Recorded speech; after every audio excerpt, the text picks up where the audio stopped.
रात की दास्तान यूट्यूब चैनल पर आपका स्वागत है। भूत प्रेत पिशाच और शैतानों की रोमांचक कहानियां आपको इस चैनल पर सुनने को मिलती है। अगर आपको ऐसी ही वीडियो देखना पसंद है तो हमारे इस चैनल को सब्सक्राइब करना ना भूलें। तो अब हेडफोन लगा ले क्योंकि अब वक्त हो रहा है डरने का।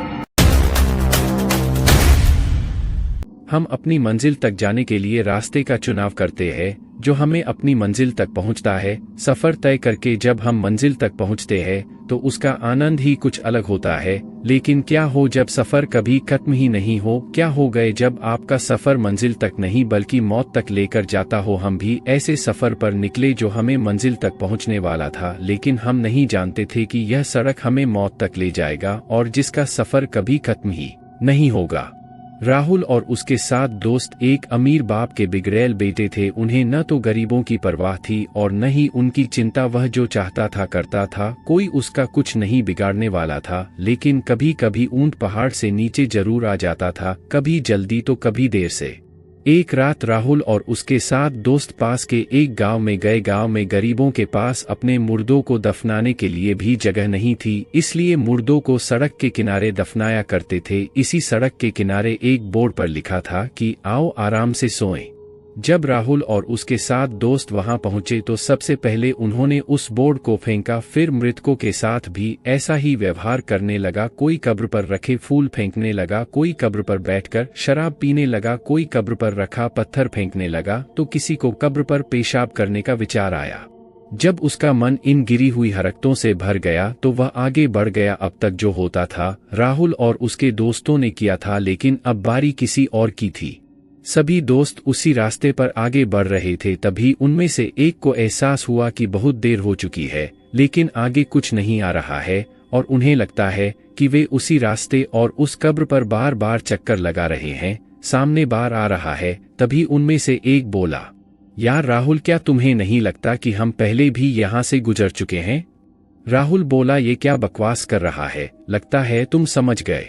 4 घंटे और चलने के बाद दोस्त की नजर अपनी घड़ी पर जाती है। उसकी घड़ी में 8 बज रहे हैं और शाम के 8 बज नहीं सकते, यानी सुबह के 8 बज रहे हैं। और अब उन्हें सब समझ में आ गया है कि न तो यह रास्ता खत्म हो रहा है और न ही रात वे थके हारे रास्ते पर चल रहे थे।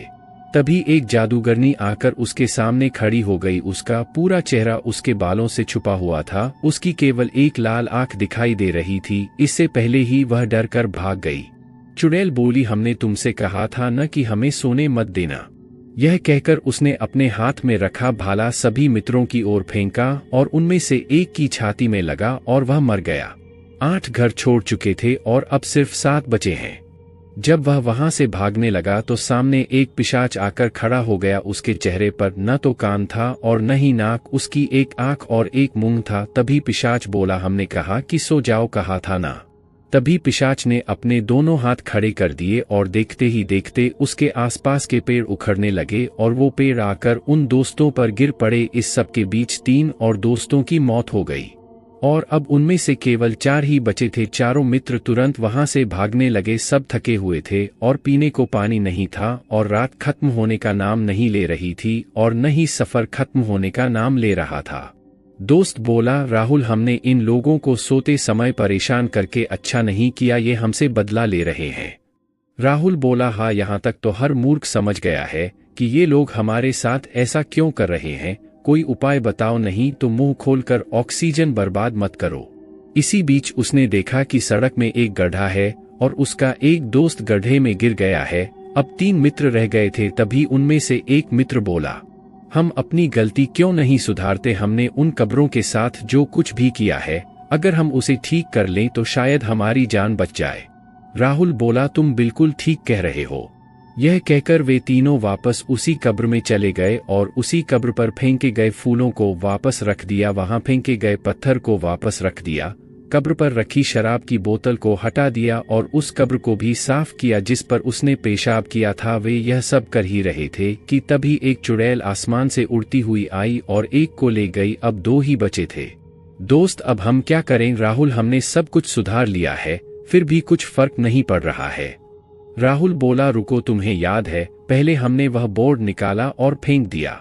दोस्त बोला, हाँ, तुम बिल्कुल ठीक कह रहे हो, ठीक करके वापस रख देते हैं। यह कहकर दोनों वापस बोर्ड लगाने लगे। तभी वही डायन और पिशाच उनके सामने आ गए और उनकी ओर बढ़ने लगे। यह देख वे दोनों उस पुरानी जगह पर तेज बोर्ड को गाड़ने लगे, और इससे पहले कि डायन और वैम्पायर उनके सामने पहुंचे, उन्होंने बोर्ड को पुरानी जगह पर अच्छे से लगा दिया और डायन और वैम्पायर दोनों गायब हो गए। और अब धीरे धीरे आसमान में अंधेरा छाने लगा और सुबह हो गई। बाकी दोनों दोस्त अपनी गाड़ी में बैठकर भाग गए। अब इन सोए हुए लोगों को फिर कोई परेशान नहीं करेगा।